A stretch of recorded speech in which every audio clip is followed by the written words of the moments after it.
सरकारच प्रमाणपत्र द्यायला सरकारच रद्द करायला लागलं. ज्यांचे राजकीय हेवे दावे प्रचंड आहेत. जाणून बुजून मराठा समाज टार्गेट केला जातोय हे सिद्ध होतंय. आमच्या करोडो समाजाचं वाटलं होतं यांच्यामुळे.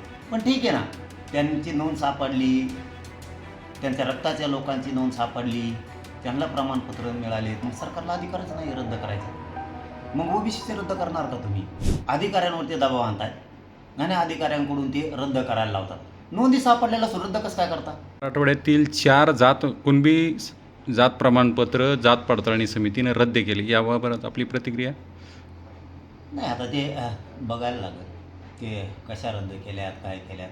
काय व्हायला बरं का, सरकारच प्रमाणपत्र द्यायला सरकारच रद्द करायला लागलं. ज्यांचे राजकीय हेवे दावे प्रचंड आहे, या राजकीय हेवे दाव्यातून जाणून बुजून अधिकाऱ्यांवरती सरकारचे लोक दबाव टाकून ते रद्द करायला लागले. जाणून बुजून म्हणजे प्रमाणपत्र कोण द्यायला आहे? सरकार. शोधलंय कुणी? नोंदी सरकार. प्रमाणपत्र रद्द कोण करायला आहे? सरकार. ही मराठ्यांचा जाणून बुजून छळ सुरू आहे. जाणून बुजून मराठा समाज टार्गेट केला जातोय हे सिद्ध होतं आहे. कारण सरकारनं प्रमाणपत्र दिले, सरकार रद्द करायला लागले. तरी पण उद्याच्याला सकाळी 9 वाजता मी ते कोण लोक आहेत त्यांना बोलून घेतो की काय नोंदीचं कसं आहे, काय प्रकार झाला आहे, काय सरकारनं कसं फसवलं आहे. त्यामुळे उद्या सकाळी 9 वाजता ते रद्द कोणाचे प्रमाणपत्र केलेत ते मला माहीत नाही. त्यांना आता उद्या सकाळी 9 वाजता मी बोलून घेतो. आता हे जे प्रमाणपत्र रद्द झाली, नेमकी ही जिम्मेदारी नेमकी कोणाची आहे? सरकारची. नोंदी त्यांनी शोधल्या, प्रमाणपत्र त्यांनी दिलेत आणि रद्द पण तेच करायले. मी पुन्हा तेच सांगतो, याच्यात राजकीय हेवे दावे प्रचंड आहे. आता हे राजकारण तिकडे जळू द्या, काय मला त्याशी देणे घेणं नाही, ते रद्द केले का नाही केले का, पण यांच्यामुळं आमच्या करोडो समाजाचं वाटलं होतं यांच्यामुळं. पण ठीक आहे ना, त्यांची नोंद सापडली, त्यांच्या रक्ताच्या लोकांची नोंद सापडली, त्यांना प्रमाणपत्र मिळालेत, मग सरकारला अधिकारच नाही रद्द करायचा. मग ओबीसीचे रद्द करणार का तुम्ही? ओबीसीचे पण प्रमाणपत्र रद्द कसं का होत नाहीत? त्यांचे पण करणार का इथून पुढं?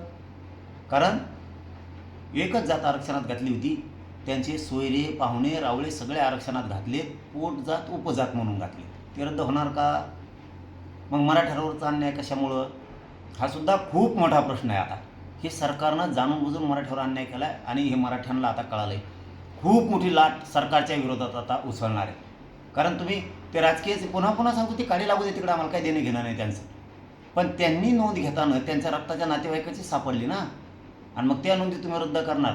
याच्यात काय हेवे दावे प्रचंड आहे. राजकीय लोक अधिकाऱ्यांवरती दबाव आणतात आणि अधिकाऱ्यांकडून ते रद्द करायला लावतात. नोंदी सापडलेला रद्द कसं काय करता? तरी पण मी ती उद्या आता सगळी 9 वाजता सकाळी माहिती घेतो.